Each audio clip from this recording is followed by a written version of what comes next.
जब भारत की पवित्र भूमि पर वैदिक धर्म का प्रकाश मंद पड़ने लगा था, जब नास्तिक दर्शनों की प्रबलता बढ़ रही थी, जब तर्क के नाम पर परंपरा को नकारा जा रहा था, तब इस पुण्य भूमि पर अवतरित हुआ एक दिव्य पुरुष, एक महायोगी, एक महान दार्शनिक, एक ब्रह्मज्ञानी, एक सन्यासी, जिसने संसार को ये सिखाया, ब्रह्म सत्यम जगत मिथ्या, ब्रह्म ही सत्य है, शेष सब माया है। उस दिव्य चेतना का नाम था आदिगुरु शंकराचार्य। केवल 8 वर्ष की अल्पायु में संन्यास और 32 वर्ष की अल्पायु में अमरता, लेकिन जो जीवन जिया वो युगों तक अमर हो गया। शंकराचार्य जी ने वेदांत को केवल ग्रंथों तक सीमित नहीं रखा, उन्होंने वेदांत को तर्क बनाया, उन्होंने भक्ति को ज्ञान से जोड़ा और ज्ञान को अनुभव से जोड़ा। उन्होंने विश्व को दिया अद्वैत वेदांत दर्शन, जहां आत्मा और परमात्मा अलग नहीं, जहां जीव और ब्रह्म एक है, जहां द्वैत नहीं केवल एकत्व है। जब भारत में वैदिक धर्म कमजोर पड़ रहा था,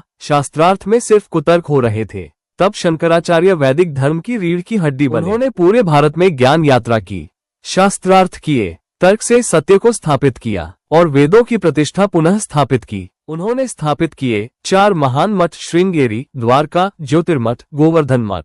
उन्होंने चारों दिशाओं में ज्ञान की ध्वजा फहरा दी।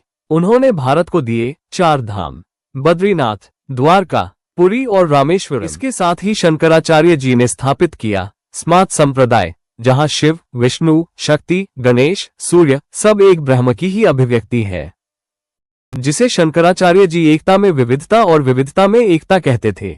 आदिगुरु शंकराचार्य जी ने केवल मंदिर नहीं बनाए, उन्होंने चेतना के मंदिर बनाए।